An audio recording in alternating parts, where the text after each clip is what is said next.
my staff, no? Para po di pailaila po ako sa inyo ha. The success of VCMC Balay Malingkawas no nahitabo to dili lang tungod sa administration sa VCMC but because of this very unselfish staff nga naana mo, no? Can we give them a round of applause? Thank you. Thank you. Usa sa mga dako kayo nga problema nga ato ang encounter, no? Nato nga mga advocates kay kining stigma of discrimination. Am I right? And sometimes we have this concept nga kaning stigma of discrimination usahay, na makaingon tag usahay. Kay doon naman gyapon yung mga pipila. Usahay manukad ni ngadto sa mga kasimbahanan nato. There are still maybe many church people nga hangtod karon dili gid kaayo makasabot kung unsa kining HIV and AIDS. And sometimes kini nga panghuna-huna ma-articulate ni sa mga nakilain nga mga forma sa stigma o diskriminasyon nga nagahitabo diha sa ilang mga kasimbahanan. Uga usa sa mga konkreto nga response sa church people, religious sector, or even ang ato ang mga taong simbahan is ang VCMC Balay Malingkawas nun. We know that VCMC is owned and managed by the United Church of Christ in the Philippines. Usa ka simbahan, no? Gipadagan sa usa ka simbahan. Since they started to open their community sa mga LGBT by having this kind of document, no, nga nagasuporta sa LGBT group, sa LGBT community, isugda na pod nila og paghatag og dako nga pagtagad ang HIV and AIDS. Ug usa na nakumpurma niya na ang VCMC Balay Malingkawas nun. So karon, we started 2016, ang VCMC Balay Malingkawas nun. And we are very happy nga hangtod karon nagpadayon ang mga nakilain nga mga suporta, nakilain ang mga nagpadayon ang ato ang mga nakilain nga mga partnerships ug na-strengthen pagihapon nato, no? Usa niya na ang partnership nato with the University of San Carlos, no? Through their community extension services nga pinaagi sa atong partnership sa ilaha, nakamugna ta og usa ka programa sa radio, no?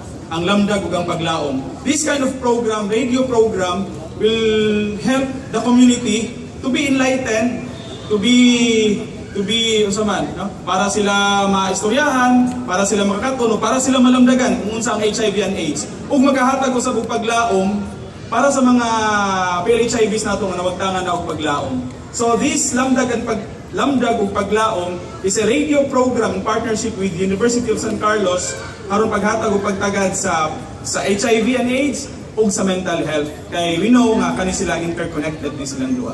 And aside from that kind of program, we also have our temporary shelter, no? I would just like to share this to you para maklaro sa tanan nga ang kining temporary shelter is intended not only sa amo ang mga clients, not only with our PLHIVs nga enrolled sa amo ang clients, even sa mga clients nga enrolled sa nalagalain nga mga treatment hubs diri sa Cebu or even ngadto sa Luzon or ngadto sa ngadto sa Mindanao. So you can ask our help basta lang kay inato lang for the meantime ang ato ang temporary shelter. So we are very happy kay ubay-ubay na gyud ang ato ang na-cater na sa ato ang temporary shelter. Dili lang ang mga clients sa VCMC Balay Malingkawas nun, even ang uban nga mga treatment hubs nagapadala na ana. And of course, still nagpadayon ang ato ang ipang-offer nga mga services nga mga libre sa ato ang mga clients. So we are very happy to announce to you that VCMC is offering free, no? Take note, we are not collecting any amount from our clients. We are offering free viral load testing and CD4 testing for our clients. Tungod kay naka-avail po ta sa ato ang buhat. And we are very thankful sa tabang sa Department of Health through the office of Dr. Van Philip Baton and Sir Francis Baring sa pag-facilitate niya na and karon ubay-ubay na gyud ang ato ang na serbisyuan. And lastly, I would just like to present to you our staff, no? Starting with Rina, our case manager, no? Siya ang ato ang naga-facilitate sa atong learning group sessions with our clients in partnership also with the Department of Psychology, the kauban nga naa diha sa University of San Carlos. We have Raj, sunod ni Rina, ang ato ang PhilHealth point person. Siya ang naga-facilitate sa mga clients ato nga naay PhilHealth or walay PhilHealth. Si Raj na ang ato ang PhilHealth point person. Of course, ang ato ang kinakusgan dili tungod kay Bitaw, ang atong ginapusgan si Christian Lapay, ang atong half nurse, no? Siya ang atong nag-facilitate sa atong mga clients. Then si Albert, atong staff sa Balay Malingkawas noon. And then Kenneth, ang atong naga-encode, no? Siya nakaibalo sa tanan ng mga details, mga personal information sa atong mga clients. And then Ariel, ang usa sa mga volunteers sa Balay Malingkawas noon. I think na pa. We have also Glyza, our site implementation officer. And then para sa mga clients yung inahalang yung tabang, kaganina nagdiskutan ni Ma'am kaganina ang DSWD, we also have our social worker amo ay mag-facilitate. Kining tanan na himo ni siya because of only one purpose.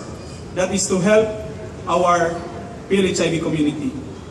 Because we believe in Balay Malingkawason, we believe that persons living with HIV loses only their immunity, not their humanity. Daghang kayong salamat o padayon nga niya klase ng mga activities nato. Salamat. Thank you, Balay Malingkawasan.